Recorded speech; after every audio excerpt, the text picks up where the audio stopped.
Donc on va voir ensemble aujourd'hui une petite lampe d'appoint pour le camping ou le caravaning.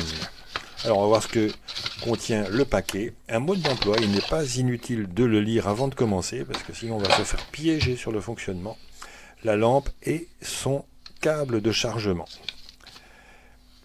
Alors comment se présente cette lampe? Bon, voilà, elle est compacte. On regarde les faces. La face supérieure avec le capteur solaire, la face inférieure avec une lampe d'appoint.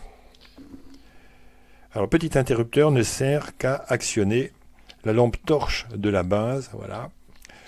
Ça éclaire pas mal et ça offre une autonomie de près de 24 heures. Là, on a un dispositif original de chargement. Quand la batterie est complètement à plat, on peut récupérer de l'énergie en actionnant le vieux système de la dynamo. Ça marche. Capteur solaire au-dessus, donc on peut l'exposer même en l'absence de secteur.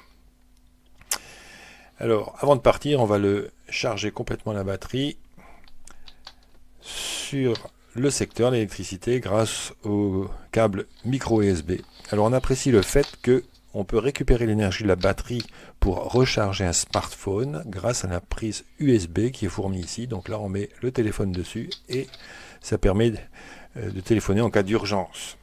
Alors comment s'allume la lampe? C'est simple, il suffit de l'ouvrir, de tirer sur les crochets, ça s'allume. Voilà, c'est ça qui est piégeux quand la batterie est déchargée, ça ne marche pas. Hop, on allume, on éteint. On allume, on éteint. Ça marche tout seul. On voit que l'éclairage est assez intense, ça va éclairer tout l'intérieur de la tente ou l'auvent de la caravane. C'est pas mal, hein. On peut utiliser la lampe en même temps. Bon, il n'y a pas d'intérêt, mais ça marche. Voilà, on replie tout ça. Une jolie petite lampe d'appoint pour le camping. C'est un sans faute, à mon avis.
On suspicion of conspiracy. And this morning, Merseyside police have said